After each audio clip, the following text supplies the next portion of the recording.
Support WrestleTalk! Be kind to each other in the comments. So, Zelina Vega came back on SmackDown. Kind of out of nowhere. You know, there'd been reports that maybe she was coming back and all that jazz. But she came back, and then she said, hey, I'm going to be in Money in the Bank. And then she had a match with Liv Morgan, and then she lost. Kind of sucked a little bit. Anyway, welcome to the WrestleTalk Podcast review of SmackDown. I am Chopper Pete Quinnell, your Jam That Champion.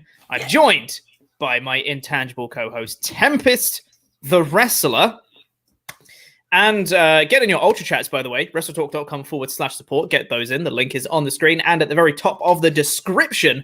Go get your Ultrachats in because we'll be going through all the ones that are $5 and up by the end of the show. Also, while you're here, subscribe and hit my notifications. Got loads of content coming up. Got the AEW reviews back now, so everyone can stop complaining. Thank you. We've got them back now because they're back on a Wednesday night. Yay. Also, there was something else I was going to mention. Oh, yeah. We just found out just before we went live, actually, that Tempest is a psycho that has written a script. And when I say written, I mean with a pen on paper, like 10 pages worth.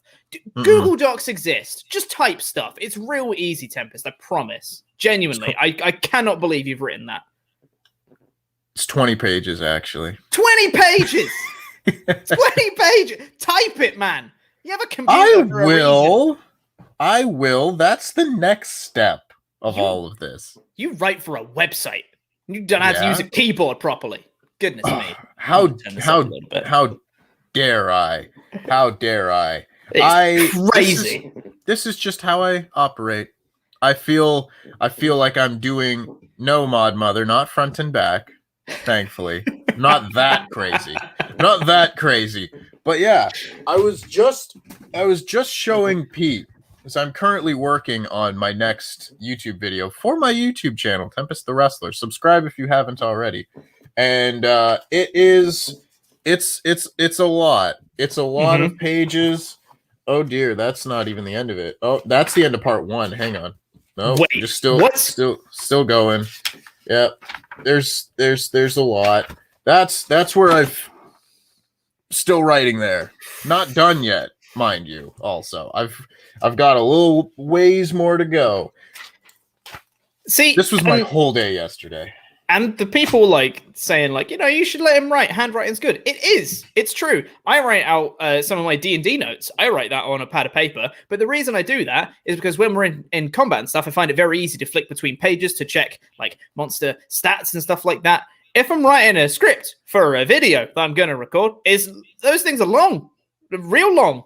That's why you type them, because they're very long. Crikey. I can't believe it, Tempest. I'm shook to my core. See, this.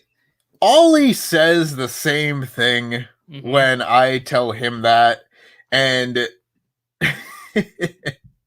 it's like this is how I get my ideas out better. I feel like fine. There's a quicker streamline from my brain to the page than my brain onto a Google Doc or something like that. So I start this way and get all my ideas out. And once I've written it down, I don't write it like a perfect word for word script. I kind of write it as bullet points, but it's essentially a script. They're all sentences. I just don't weave the sentences together. I write all of that, and then I put it all into a Google Doc or a Word doc or something like that afterwards. This is the rough draft. Absolutely. And then I write the good draft. Absolutely crazy. You know what else is crazy? This episode of SmackDown, because as I mentioned at the very start, Zelina Vega came back from out of absolutely nowhere. She was just there on this episode because Sonya Deville came out, much like last week when Sonya Deville came out and announced that Carmella is now in the Money in the Bank match. And then Liv Morgan came out and was like, I beat Carmella. And she was like, oh yeah, you did, didn't you? Well, you can have a match against Carmella now. Why not? It's not a qualifying match. You won't qualify if you win, but sure, just have a match. And then Liv Morgan won. Hey, guess what? They did the exact same thing this week, except it was with Zelina Vega for some reason. So Sonya Deville comes out, and says, hey, I'm going to announce the next person. It's Zelina Vega, everyone. And the commentary go, oh, wow, Zelina Vega. It's like, she was away, right? She was fired. She was released last November. This is a big deal that she's back, guys. Completely downplayed it by the commentary. And they just say, wow, yeah, Zelina Vega, she's back. Great. And she's in Money in the Bank. And she comes out and cuts a little promo as a heel, just being like, hey, I'm great. I'm going to win Money in the Bank. I'm the best. And then Liv Morgan comes out and says the same promo from last week, except this time it's got this gem of a line in it where she says, Zelina Vega doesn't deserve a shot in the Money in the Bank match. She hasn't competed on SmackDown all year. Wonder why that is. Mm-hmm. You want to figure that one out? Why she hasn't competed all year on SmackDown? And then there has a match between Liv Morgan and Zelina Vega, except this time, instead of Liv Morgan just kind of winning that she did against Carmella, she did win, but via using the tights, because Zelina Vega tried to use the tights on a roll-up, and the referee spotted it. So then Liv Morgan rolled her up with the tights, and the referee didn't spot it. So Liv Morgan won. Cool. Yeah, like... What? Why'd you bring it back if that's what you're going to do? I feel like on a properly booked show, and I will say right off the bat that I actually enjoyed this episode of SmackDown. This was not one of the things that I enjoyed, but overall, I thought this was a vast improvement from weeks past. This is what happens when, again, you've only got a half dozen women on the show, because you can't then book a, hey, Zelina Vega is backstory. And also, we're trying to make Liv Morgan prove she deserves to be in Money in the Bank story. There's no other women for Liv Morgan to prove this against. So she beats Carmella, who was announced for the match last week. They, for some reason, don't just put her in the match. So Sonya Deville is just inept as an authority figure. Because, hey, there's that person who lost. They get to be in the match. Oh, this person has now beaten them twice, but I'm not going to put her in the match. I'm going to put someone, and I get it, Zelina Vega is returning, so that's like, I guess a big deal. They don't treat it like it's a big deal. It's just like she's in the match. They don't treat it like she's making a return even. It's just, oh, yeah, Zelina Vega, that person that's totally been on our roster this entire time. Mm-hmm. And she's in the match, and now Liv beats her in her first match back, so I clearly don't think this is going to be anything monumental with Zelina Vega's return. I mean, she was never pushed as a wrestler before she was released, and now all the people that she managed are, not in the company anymore, aside from Angel Garza, but I don't think that's going to happen. So, I'm just lost. I'm lost as to what the point or direction of any of this was. Yep. I think she is back. She is a body in the women's Money in the Bank match. I don't think they have any plans for her. She's just there to be there, I think, is probably the sum total of it. I'd be stunned if she ends up winning the Money in the Bank. I don't think they have any sort of plan for her. And I also think that because it's WWE, and they are inherently a very petty company, because of anything that went down, everything that went down with Zelina with regard to her release, of them doing the edict where they can't use their third-party platforms and Zelina refusing, and then her trying to start off some sort of movement about unionization and talking about unions in the wrestling industry and all that stuff, which is a big no-no for WWE. Them then bringing her back to have her lose is exactly their MO. Like that, she's just going to get completely bodied in the next few weeks and months. There might be some sort of 3-week push in there where she might get some roll-up wins and be like, hey, I'm a proper wrestler now. And then she'll just get buried some more and maybe be a comedy character. Maybe she'll have a farting gimmick. Who knows? Bring that back. Sure, why not? God, this isn't going to go anywhere. It was completely not a big deal in the slightest. Yeah. See, this is, to me, why I don't like a lot of WWE booking, because they get handed things on a platters. Like, here, you can make something of this. And then they immediately choose not to. Yeah. They go in the opposite direction. Like, oh, you're being gifted a Zelina Vega return. And if anyone, I know it would be kayfabe, and obviously you'd have to work with suspension of disbelief or whatever.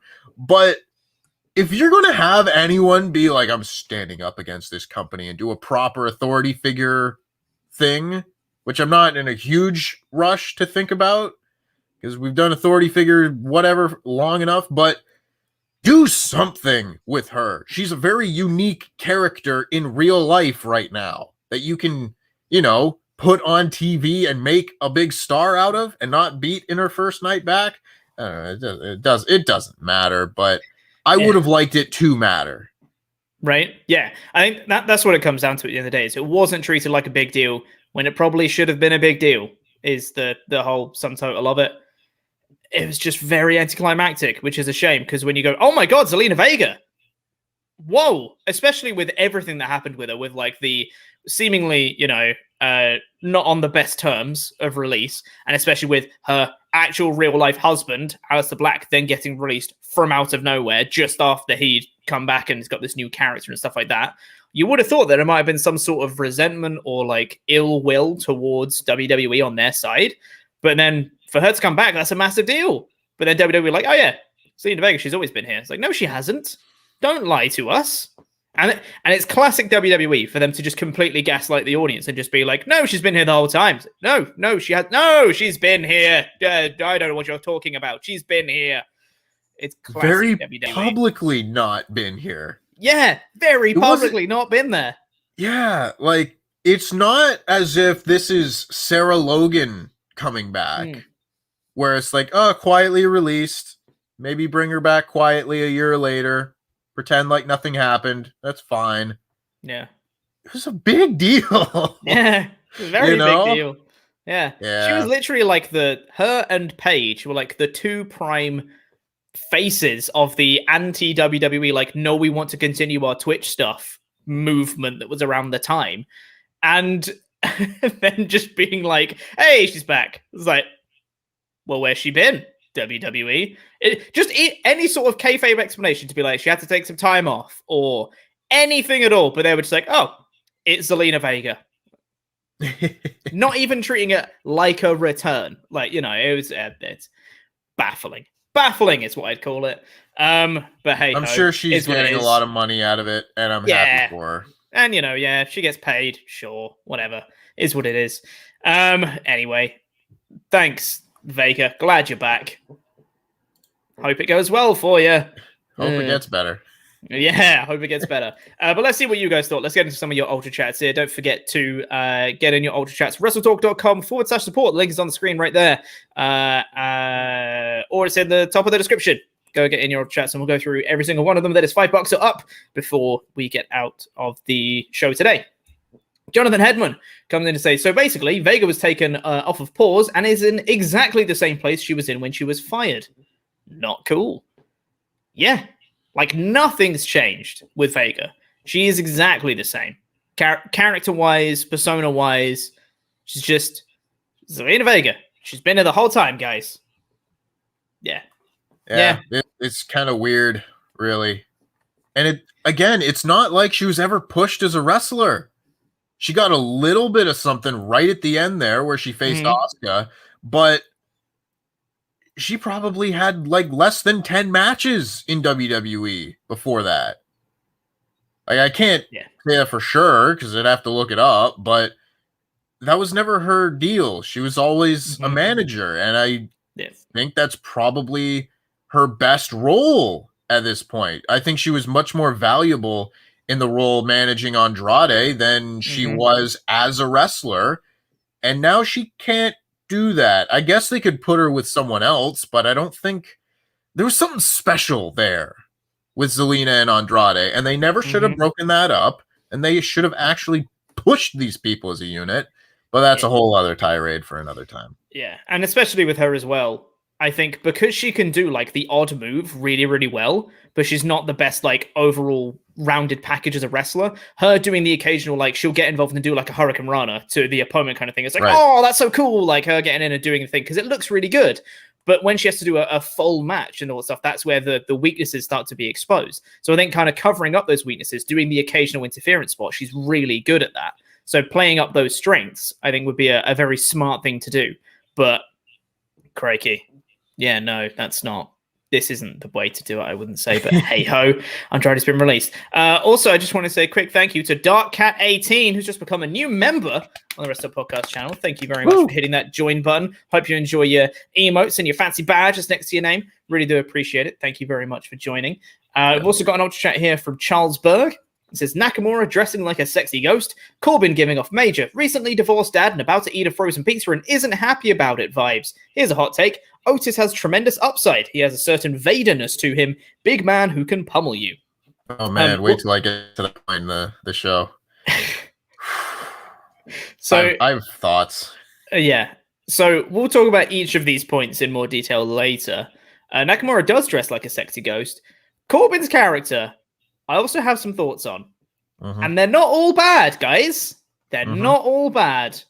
So, that's something. And yeah, we'll talk more about Otis as well. Wait, no, because if we're talking about Otis, I'll do it later, but we have to do the close-ups because we have to do the review from like this far away because that's all the camera work they do when Otis is on screen. It winds me up.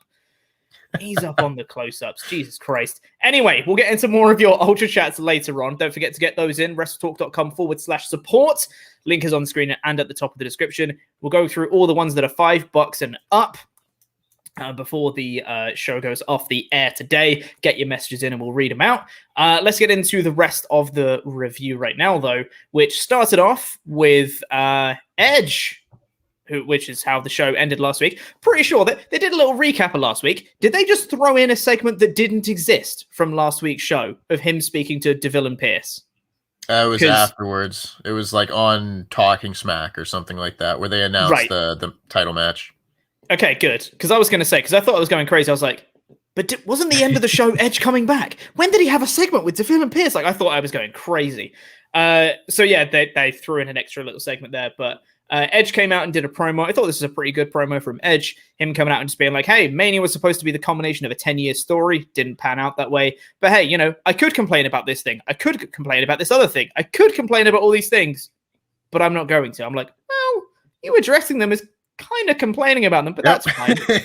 I'll let that slide. But he says he knows he can beat Roman.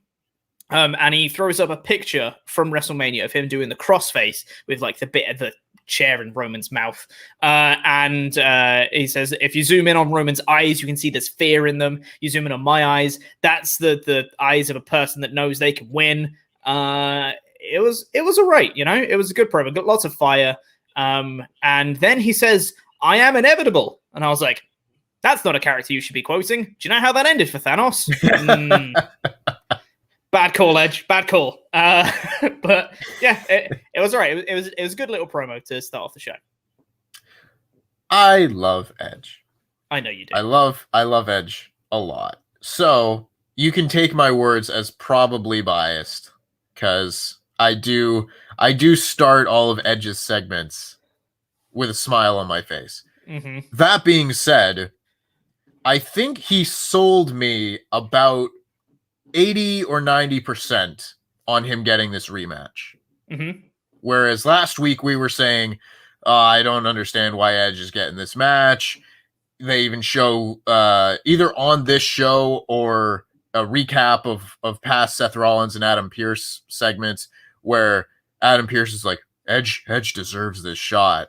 And Seth is like, does he though? Does he though? And that's kind of how we were last week, where he lost at WrestleMania.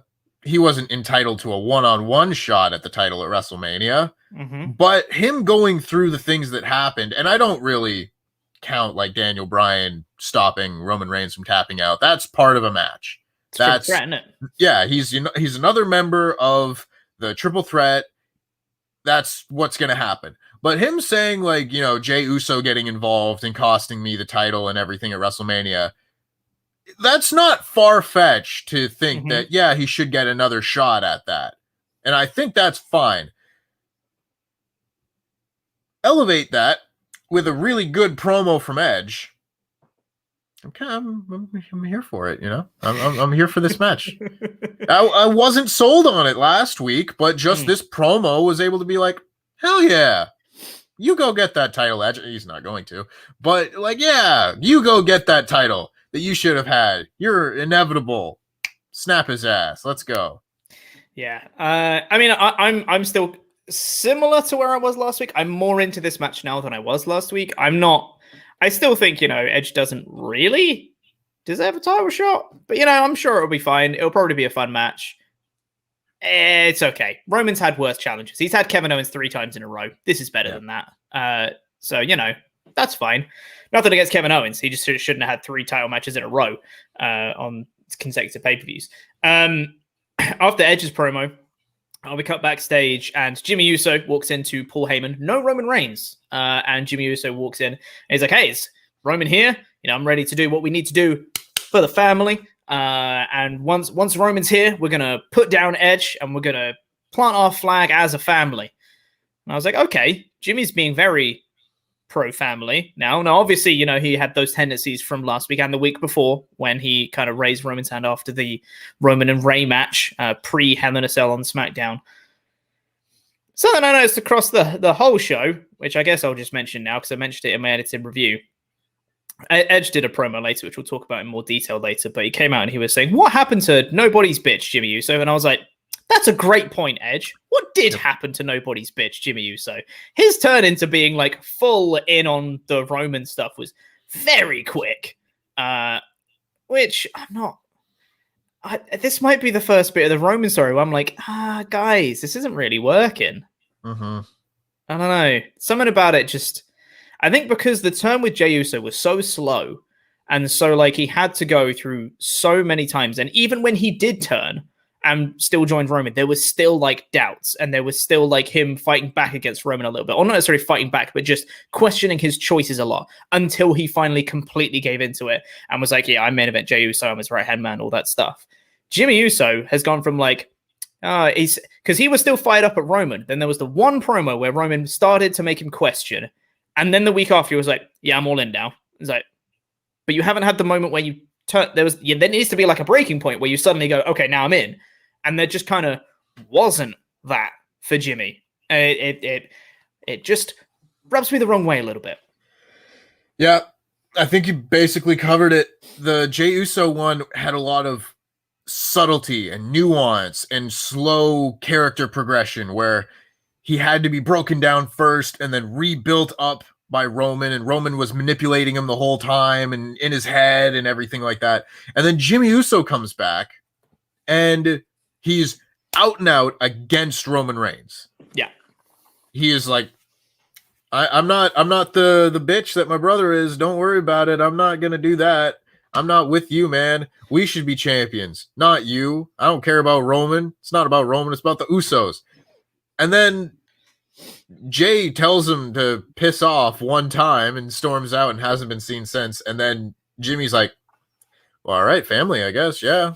I guess I gotta, Yeah. I guess I gotta back Roman Reigns. Like, I don't understand he's so passionately pro Roman now. Yes. Yeah. I think that's it.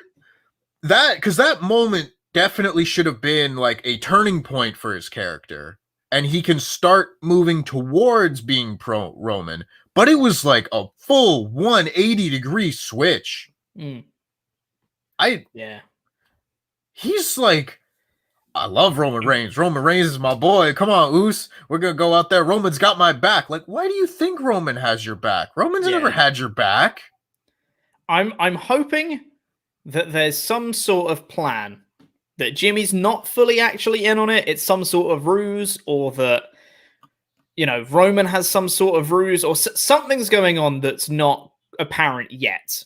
Because I think if it is just, well, Jimmy's on board now, that's really anticlimactic. I'm also hoping, because spoilers for the show, Roman was not on the show at all. I'm hoping that where he was with Jey Uso, and he was trying to like console him, comfort him, and next week both of them will be back, and Roman would be like, I went to go take care of your brother. Where were you, Jimmy? Why weren't you taking care of your brother? Like that sort of thing. Where Jimmy's like, I've been holding down the fort while you were gone. I was being main event Jimmy Uso. And he's like, you're not main event. Shut up, Jimmy. That's what I'm hoping for anyway. But yeah, it's just been a bit of a sudden turn. That's all.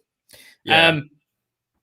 But yes, after that, we had a tag team match of really sad Baron Corbin and Apollo Crews versus Big E and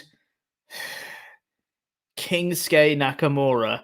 Rick Boogs actually introduced him as Kingsuke Nakamura, and on like the nameplate, he's called King Nakamura. I maintain. Don't like it. I said that as a joke. Yeah. Because it's the bad idea. Yeah. It's not good. The one good thing about the act between Shinsuke Nakamura and Rick Boogs is Pat McAfee. He's the one good thing about this act. Yeah. Because he's basically just sitting on Michael Cole. On his head, basically. Just dancing along to the music, which is very funny. Doesn't justify the act, though, I'll say. It's a very minor point that makes me laugh, but that's not it. Something I did laugh at, though, that I thought was quite funny, was Corbin. They're saying, well, he's not a king anymore, not a king anymore. Here's King Nakamura with his king's crown. He's not a king. He's not a king. King Corbin all across the graphics as he came out. And then as he came out, the music just cuts out as the announcer goes, please welcome Baron Corbin. And I was like, that's actually quite funny. They're doing a really good job of making Baron Corbin a babyface. So I'm going to be real mad if this isn't a babyface turn for him, because I get the feeling that it's not supposed to be a babyface turn. But anyway, they have a match. It's a match. And it gets to a point where, because the script calls for it, because it's time, I suppose, Rick Boogs gets on the mic and says, hey, Corbin, your car's being towed. And then they show on the Titantron that Baron Corbin's car is being towed away. And then he gets distracted. Biggie hits a big ending and he gets pinned. And then he's very sad. I just want to cheer Corbin. He's a very sad man. And everyone's being very mean to him. Just leave him alone. He's just a sad man who's lost his crown. Leave him alone. So my thoughts on all of this. I could very easily have watched this and being like, just more rematches in it. We're just putting the rematch people together for another rematch. But for some reason, just didn't bother me this week. You know, maybe it was because I watched, I think, 4 half-hour long New Japan matches yesterday, so I was just in a positive mood. But it just wasn't something that bothered me as much this time. I thought this match had a very good execution in the sense that how often do we see wins and losses, nothing matters, nothing changes, rematch, we go on and on forever and ever, amen. That has been the story of SmackDown for like the last 3 months. Corbin losing the crown has mattered. Not in the grand scheme of Nakamura winning it, because Nakamura is still in the same place in the card, but Corbin's character has changed. Yeah, Corbin's character has had a drastic change since losing this crown. And I know that we're headed in a really rough direction with this. Yep. And that's making it really hard for me to get invested in this. But for this week, I enjoyed it. I enjoyed seeing Corbin come out with like a different entrance. He reacted to his loss. It's all making sense so far. I get, they say afterwards that he's just lost all of his money at the same time, which somehow it feels a little bit out of place. I think they were just like, we need to make him so sad. Yeah. Like the saddest man of all time. Yep. So that was like another thing, but like, okay, fine, I can roll with that. They do the entrance bit, which I think is it's both kind of stupid and also kind of all right. Because like, come on, you've had 2 weeks to do this. You couldn't update his Titantron before he's making his entrance. Like they hit the button and he starts walking and they're like, crap, it says King on it. Yeah. We can't have that. Yeah. Regardless, I liked that things mattered in this storyline. I liked that. And then as we continued onward, I don't know if we're just going to get right into the backstage segments. We might as well, yeah. Rick Boogs is an insufferable dickhead. Yeah. And I'm supposed to like Rick Boogs. Yeah. Like, I get it that Corbin has been kind of like heel number one. Nobody likes him for like 5 years. But Rick Boogs isn't even being like a witty dickhead. He's just being a dickhead. Mm-hmm. Yeah. Yeah. He comes in. That part. No, so he comes in and he cuts a bunch of very unfunny King puns to Corbin as Corbin's just trying to walk away. Boogs literally like runs up to him just to bully the man. Like he's being a dick. And Corbin just kind of very kindly is just, well, to a degree kindly, like he's righteously annoyed and he's like, do you think this is funny? Just and the thing is, he's not shouting, he's not being aggressive. He's literally just talking to him, just be like, do you think this is funny? Kicking a man while he's down. And says, you know what? This is what I say to you and to everyone else out there. Screw you, man. And then walks away. I'm like, I feel bad, but you're just being bullied by everyone. Yeah. It's so mean to poor Baron Corbin. Never thought I'd be saying that. And I want to cheer him. I glossed over it before, and I can't get away from this. Yeah. The fact that they've trademarked Happy Corbin, which we talked about last week. Yeah, I was going to get to that. I can see the train wreck a mile down the road. Yeah. I can see it. And it's fine now. I'm not there yet, but I know. Give it another couple weeks, and we're going to get to Happy Corbin, and it's going to suck. I have no faith that angle is going to be any good. And I just, it's right there, and I know it's coming, but I'm dreading it.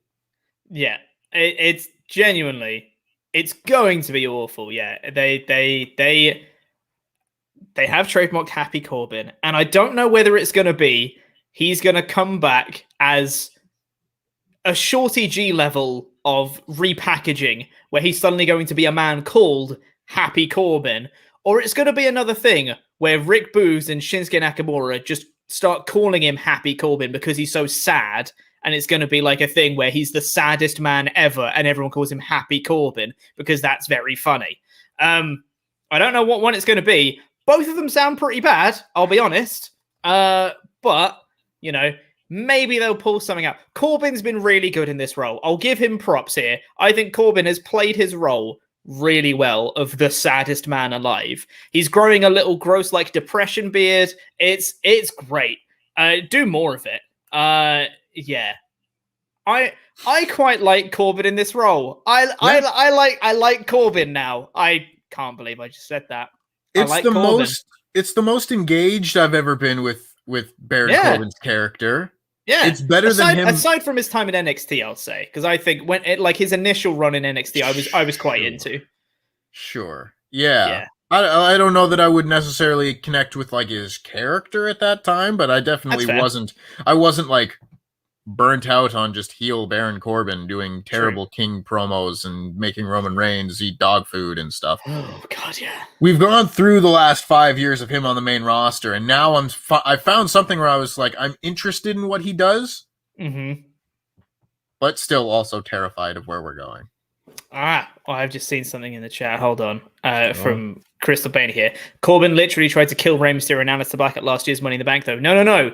There was a smaller roof underneath the big roof. It wasn't attempted murder. Don't worry. There was a smaller roof.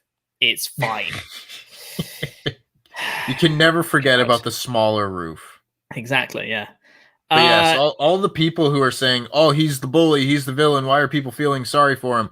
This is everything that I said last week, basically, where I was like, I just don't think I'm ever going to be able to cheer Corbin. But he's doing a really good job.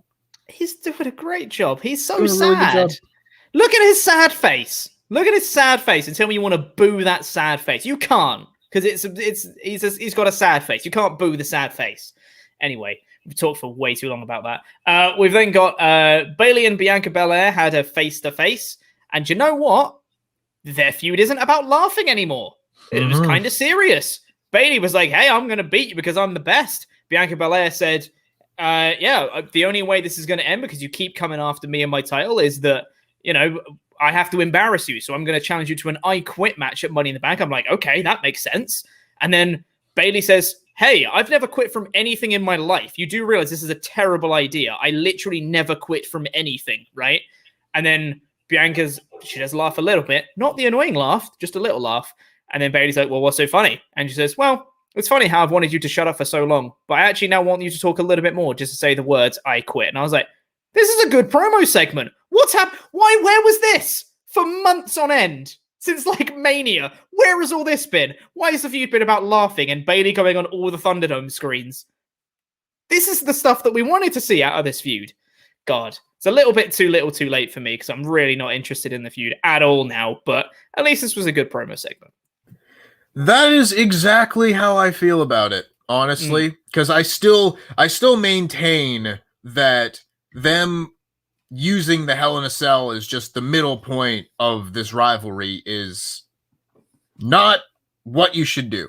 That is a criminal sin in the scope of WWE. But if we're going again, at least the segment was good. Yeah, exactly. This is another one of the things where I was like, I didn't hate this show watching it like I hated last week's show. I put out of my mind for a moment that, okay, we're getting nothing but rematches. Deal with that. Is the show this week any good? And a lot of the time, these promos have sucked. This week, they were good. It was like that one promo that we got where Bayley was on the big screen. She wasn't laughing. And she just, cut a really good heel promo about beating Bianca Belair. If we'd gotten 3 months of that, maybe I wouldn't have hated this so much to this point. Because this was really good. Yeah. It's like I said, it's what people wanted when they saw a Bayley versus Bianca Belair feud. It's like, well, this is the kind of stuff we wanted, not laughing. So yeah, I Quit match and Money in the Bank. I'm quite excited for it. I think it makes a lot of sense. And I think Bayley saying I quit is going to be the end of the feud. And we're going to have a new challenger for Bianca afterwards. Fingers crossed, eh? Honestly. I've said that one before. Oh, man. I must also say very quickly that I really like that they're doing I Quit matches with other people. Mm-hmm. Because I feel like John Cena kind of just killed the I Quit match stipulation at a point. Mm-hmm. Yep. The first couple that he did were good. His match with JBL in 05 was a great I Quit match. And then his match with Randy Orton in 2009 was a fantabulous I Quit match. I love that match. That might be my favorite Randy Orton match. We got those two, and the Randy Orton match was the beginning of the John Cena never give up, I don't quit character. Yeah. And then we got the I Quit matches that just kept coming after that, where it's like, we know John Cena's never going to win. And so it made the stipulation itself just kind of like, oh, again, a match that no one could possibly care about. Did it with Batista. He did it with The Miz. He did it with Rusev. I don't think he did it with Bray Wyatt. But like every rivalry he had for a while had to go through an I Quit match. And it was so bad. Yeah. But I Quit match is a really cool, good stipulation that you really have to play with, because the babyface can't quit. That's not babyface like. But what happens if you push them to that point? Like, that's a really intriguing concept that they haven't used in enough matches and everything over the years. And now that we're getting it with different baby faces, like a Bianca Belair, who's still very virtuous. I'm not going to quit, but we don't know that yet. Yeah. You put her, you strangle her with her own hair or do something crazy, Pillmanize both her legs. I don't know. Maybe she'll quit. Yeah. And Bayley's promo immediately after when she accepted the I Quit promo, I was like, damn, she's got a point. Maybe Bayley is going to win. Like it had, I don't think she's going to, but it planted that little seed of doubt just in the back of the mind to be like, well, maybe Bayley could win. And that's exactly what you want from a match like this. So yeah, very excited for it.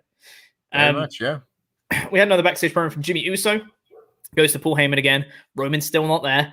And he's saying, well, where's Roman, man? When he gets here, we're going to take down Edge. It's going to be great. And then Paul doesn't say anything, but Jimmy kind of convinces himself that he needs to be main event Jimmy Uso and go out and beat up Edge on behalf of Roman. He doesn't need Roman. He can do it himself. Really liked Paul Heyman in the segment. Didn't say a word. Had all of the facial expressions through the whole thing. It was great. Yeah, cool. Like Jimmy getting in his own head of what he needs to do to impress Roman. Makes sense. Like it. Cool. Paul Heyman is just the best non-wrestler. His facial expressions every time are the absolute pinnacle. If you ever want to watch how to do the little things in wrestling in a promo segment, watch Paul Heyman. Yeah. Because he can tell such a story with no words. He's just fantastic. Mm-hmm. 100%. Sorry, I'm filled for time. I need to put my headset on to charge. It's dying. Go on to the next segment. Yeah. I don't know what the next segment was, Pete. You're it's the one. Kevin Owens and Sami Zayn in a last man standing match. Oh, good. This was a really fun match. Typically, last man standing matches aren't the most exciting things in the world because obviously you have to stop and wait for the referee to count. But when you've got guys like this, you can pull it off. You can pull off a good last man standing match when it's Kevin Owens and Sami Zayn. They did some spots here that I recognized from previous last man standing matches, including ones with Kevin Owens, because that double table push over the turnbuckle spot was from his match with Dean Ambrose at the Royal Rumble, which was also a last man standing match. I remember things. Kevin Owens got the win in this match. Mm-hmm. And that kind of made me sad. Mm-hmm. I was. It doesn't matter because I don't think really either of them was going to win this and win the Money in the Bank match, you know? But I was sitting there thinking like, oh man, Sami Zayn, Mr. Money in the Bank would be really fun.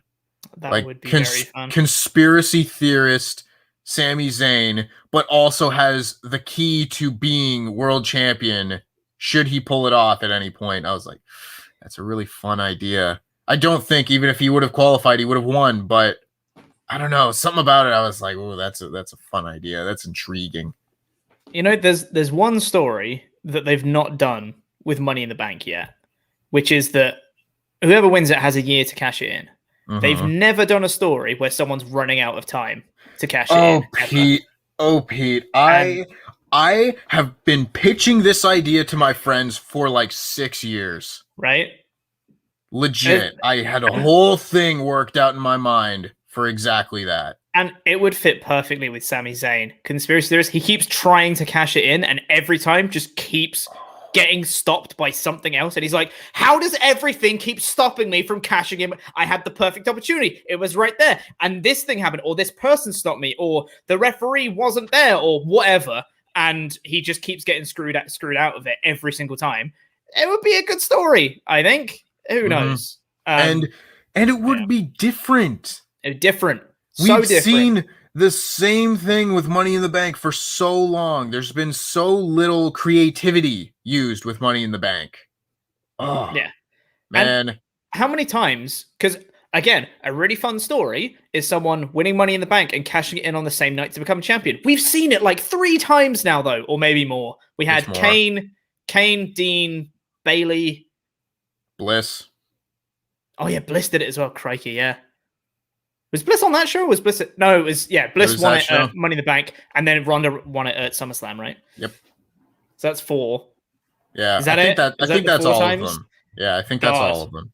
And that's like, I get it. That's a fun concept. That's a fun story. I like that. Not 4 times though.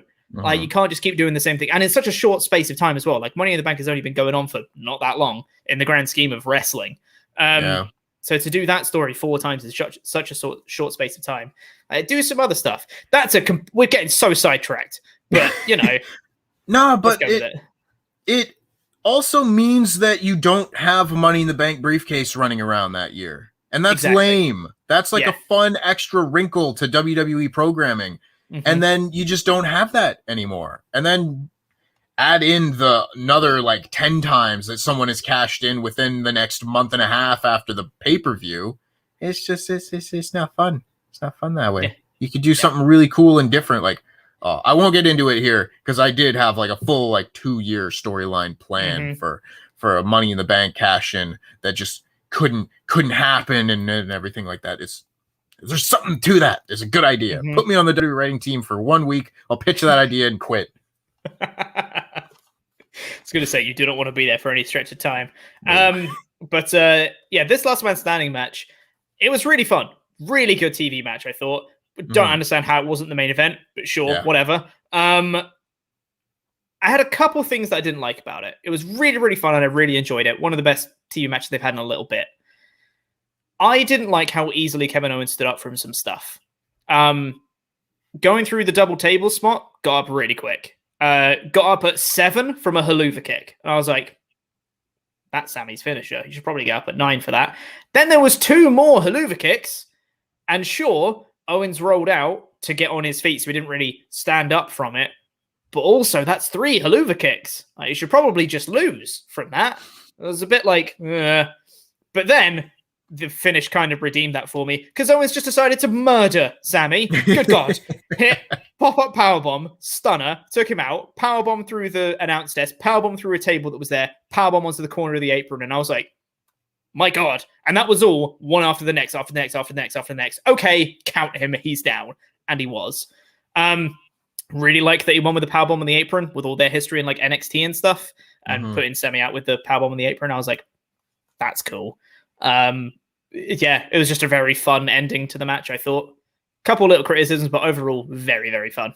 Yeah, I think this made this very enjoyable SmackDown. I mean, I know we've been seeing Kevin Owens and Sami Zayn wrestle nonstop over and over again, but I mean, at the end of the day, it's still Kevin Owens and Sami Zayn. You put them in the ring and it's going to be entertaining. This is not related to this match. This is more just a Kevin Owens WWE thing. I'm very sad that they just kind of stopped treating the apron power bomb like a deadly move. Right. You know, like I wanted that to be, you only pull it out in the big storylines. That's like an angle every time where you do it and the guy's out for like weeks. The big deal. And then it just kind of became like, oh, now it's just a move that ends matches.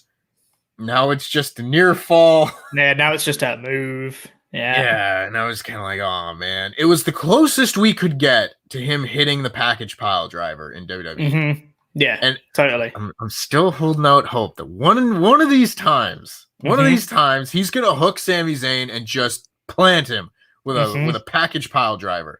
I would go to WWE. Gonna lose our minds. I would go to WWE to take a package pile driver and retire and put the move over. I would sacrifice my body just to put the move over. But so good. Oh man, it's just like a minor like Kevin Owens WWE thing, not having to do with this match. I just really like that move and wish it had been protected a little bit more. I agree.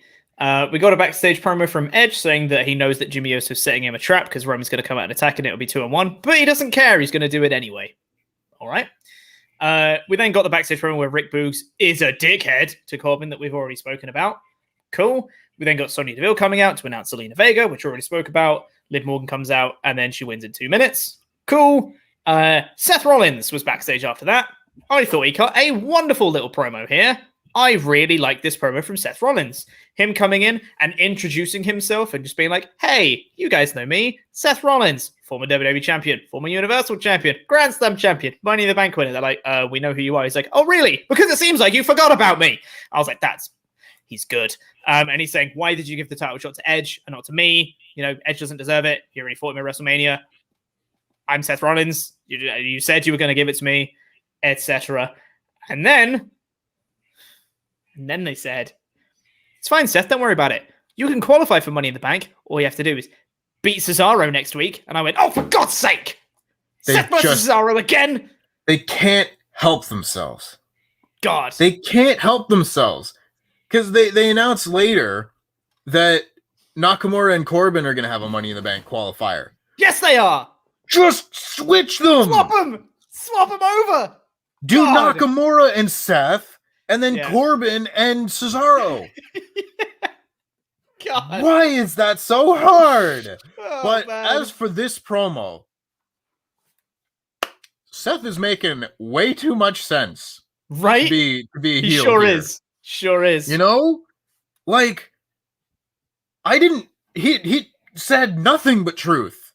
Yep. And like this, and also the Zelina Vega, Liv Morgan, Carmella whole deal that's been going on.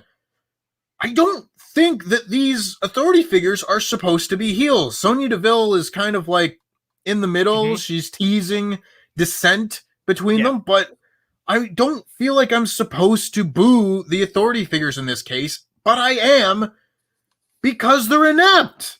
Yeah, because they're wrong. They're wrong. And I hate it. This is why William Regal is like the perfect, most amazing authority figure, because you never feel this way about his decisions. Yeah, exactly. 100%. Or at the it's very just least, he can make a lame. decision that you'd question, but then he'd give you a reason, and you go, okay, I can see why you did that. There's no excuse for this. It's No. just, oh man, they suck. It's fine. Seth was great though. I really like his promos lately have been really good. Seth's always been a very good promo. Well, not always, but he's been very good since like 2016 or whenever. Basically since the Shield split, I think he's been pretty good. He definitely came into his own when he had that solo run as WWE champion anyway. But I'm just happy that Seth, it seems to me at the very least, Seth is going to start getting annoyed with Edge because he got the title shot, which leads into the booking that I think they're going to do to set up Seth versus Edge at SummerSlam, which is Seth that might cost Edge at Money in the Bank. And then you have Seth v Edge at SummerSlam, which should be fine. Yeah. That's the most logical path there. I don't want Roman's match to involve a DQ or something like that. Like, I just want them to have a really good match. Because a singles match with Roman and Edge should be fantastic. And that is the match, as Edge is my favorite guy and Roman is my favorite current guy. That's the dream match that I just want to see.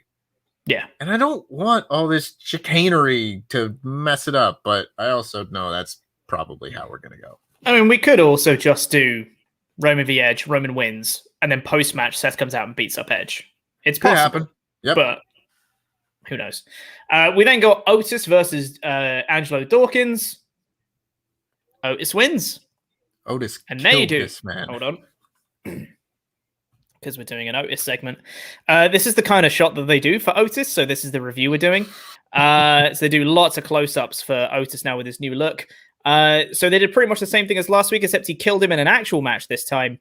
And then he won in about 2 minutes, and they're treating Otis like a massive deal. Lots of close-ups on his face now. It's the worst. I hate it. I'm really uncomfortable just sitting like this. So I can only imagine how Otis feels getting the new look and them going like, look at Otis now. Look at, he's such a killer. Whoa, the whole time. God, I can't even do it anymore. It's the worst. Yeah. It's fine. They're treating Otis like a big deal, and he's winning a lot. He seems all right in the ring. Not a huge fan of the look or the close-ups, but it's something. Give him that. They're pushing something. So I have some thoughts. I have some thoughts about this segment about Otis. I enjoyed this segment because I like people being pushed as a big deal, and I like that this is a new face that we could theoretically see and woven into different storylines on this show. My only problem is, why couldn't they have done this when he was Mr. Money in the Bank? Yeah, it's a good point. For God's sake, he was being given a push. They killed his push, dead. They ruined Money in the Bank for a year. And now they're giving him the big push. Yeah. Why couldn't we have done this from the start? Yeah, I don't know. It's a good point. I don't want to talk about it anymore because I have nothing else to say. It's Otis. Dawkins got beaten. It was 2 minutes. Cool. Jimmy Uso's in gorilla position. Paul Heyman's also there, and he still says, "Oh, Roman's still not here, but it's fine." And Paul Heyman says, "Hey, Roman works on the tribal chief's schedule. That's what he does. But everything he does for family. What he needs you to do is go out and be main event Jimmy Uso." And Jimmy's like, "Yeah, I will be main event Jimmy Uso. I will go and stop Edge." And then he didn't. He did not. He went out and he calls out Edge. Edge comes out, cuts a promo and says, "What happened to nobody's bitch, Jimmy?" And Jimmy's like, "What do you mean?" Come on, Jimmy. And then Jimmy comes around and he keeps looking around for Roman to come and help him. But he didn't, obviously. Kind of misunderstanding what Paul Heyman meant, I think, is the vibe I got off this. And Edge just beats him up. Jimmy gets a super kick in once, but then he gets distracted because he keeps looking around for Roman. And then Edge just beats him up, makes him tap out a couple times, and then does the same crossface with the bit of the chair that he showed earlier in the show at WrestleMania. And then he says he doesn't stop, and he's inevitable. Please stop quoting Thanos. It's not going to go well for you, buddy. Didn't go well for him. No Roman on the show, and that's how it went off the air. I would not have thought that a completely Roman Reigns-less SmackDown would have been my favorite show that they've done recently. Yeah, right? Isn't that wild? Absolutely wild. I would not have guessed that whatsoever. I really like Edge. Edge, I think, he's being put in a situation that doesn't make sense storyline-wise very much, but he is doing a very good job to me, making me excited to see this match. So I give him major props for that. He's the man. I love him. I had another point that I wanted to make. That's right. Okay. I feel like a large portion of why I really connected with the Roman Reigns Jey Uso storyline is because I always felt like I had a finger on the pulse of what Roman's endgame was. Mm-hmm. Like I felt like I knew what Roman Reigns was doing. He was a dick, but it's like I knew how he was treating Jey Uso and I knew what his goals were. I don't feel like I know what he's doing with Jimmy Uso because you wanted him to acknowledge you and he didn't. And I get that. And maybe he's just cranky about that. But now he is, and he's still alienating him. And that's not to say that it won't make sense. But as it's happening, I don't know where we're going. Like I'm driving in the dark and I would like to know the destination a little bit, just a little bit. Give me an idea. Let me turn my headlights on. Don't let me see the end of the road. I still want to be surprised. I still want to like enjoy the storyline and, have them tell it to me as opposed to just figure it all out. Mm-hmm. But I feel like I need a little bit of direction. I need to know a little bit of where we're going here. Yeah, I think I agree with you. And especially for me as well, it's the same, but also for Jimmy as well at the same time, in that I don't quite get why his turn happened completely. And I don't know his end game for Roman. If there is an end game, if he is just on Roman's side entirely now, or if he is, holding out, if he's got some sort of plan that we don't know yet, or whatever it may be, I'm not quite on the same vibe as I was for Jey as well. So I'm totally with you. But maybe it'll play out. Maybe the Roman story has been pretty much spot on with very few exceptions so far. So hopefully this will play itself out and we'll look back and we'll go, oh, it does make sense now, actually. So that's the hope. Fingers crossed for that. So overall, I thought this was an episode of SmackDown. It was better than what it's been recently. Not amazing by any stretch of the imagination, but was good. There was solid stuff. Weirdly, I thought that the Roman stuff was less good this week, but everything else that was normally really bad was actually better. So I'd give it a 3 out of 5. It was all right. Yeah. I might surprise some people.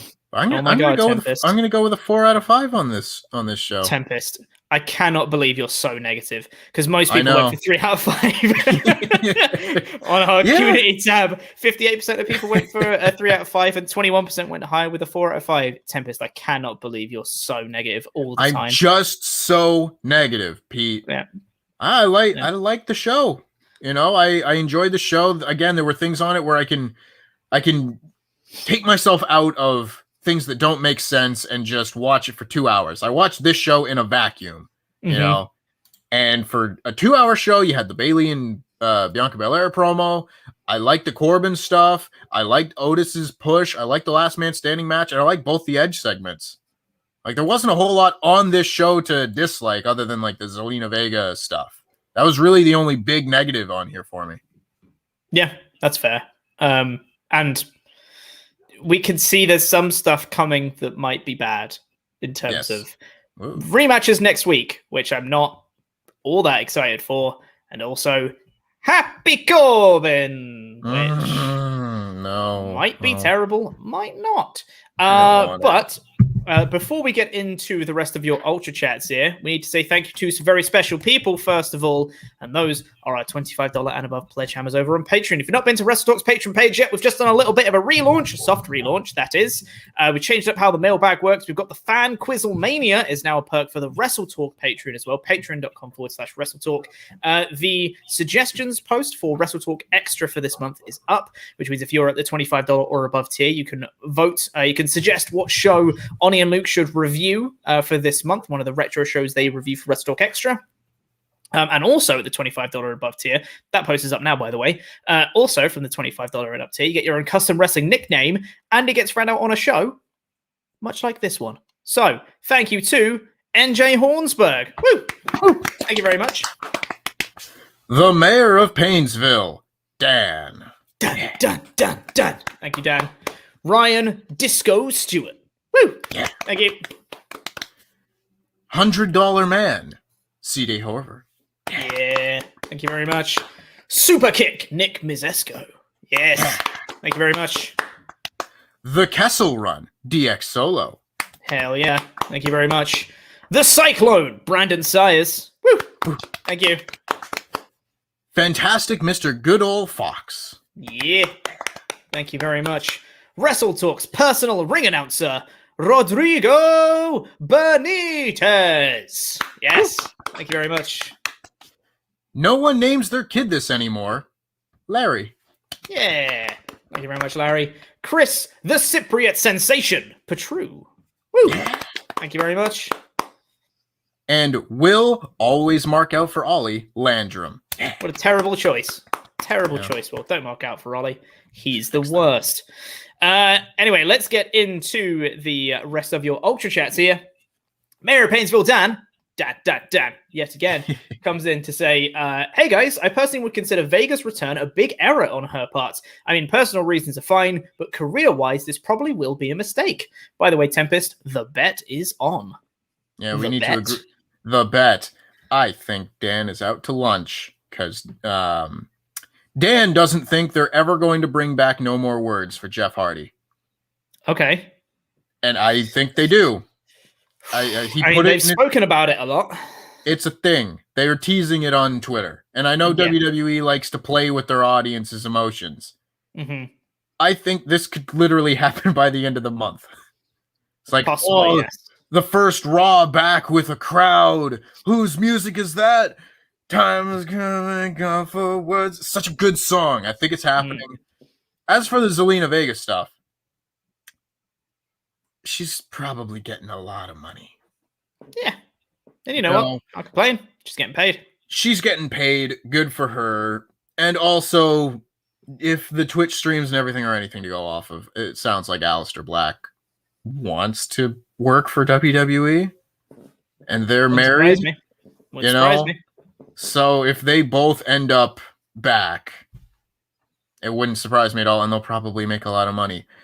Selfishly, yeah, I want to see her in AEW with Andrade again because that is when both of them were like at their best. Yeah.